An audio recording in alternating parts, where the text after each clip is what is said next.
若过来，这个是高雄市民进党籍的议员韩树春，今年的5月开车涉嫌来弄红灯，共弄死一个机车的骑士。骑士的太太因为无法度承受这个打击，为3楼栽落，加在有保住一命。但是开庭的时阵，这个议员也是坚持讲伊无来弄红灯。检察官认定伊强辩，建议法官爱判适当的刑期，嘛唔通互缓刑。早起法院来宣判，伊过失致死罪6个月，不过会当换罚金18万免关。骑车的人看到红灯停落来，一台轿车冲出去，敢若弄红灯，害55岁伊先生当场昏迷，送去病院了后死去。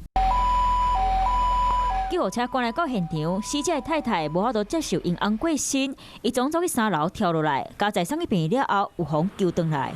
若洗车弄死伊先生的，就是高雄市议员韩树川。发生事故后去灵堂念香，表达伊的心意，愿意予家属上大补偿。不过法官提卫兵之期，清楚翕到死者行的方向是青灯。韩树川所坚持家己无弄红灯，同款继续咧坐。检方嘛认为伊无悔改的意思，建议法官改判刑，袂当予假罪。犯过失致人于死罪，处有期徒刑6月。6个月有期徒刑，或者是会当予交罚金18万。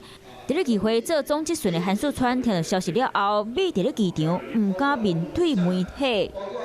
就不用等了，因为他是开车。韩树川捌因为侵占投资钱1000万，去年互判刑2年，假罪5年。这件车祸判决，外界拢伫咧注意假罪敢会互取消。法院讲，韩树川罪名是过失致死，唔是挑工犯的，所以袂互撤销假罪。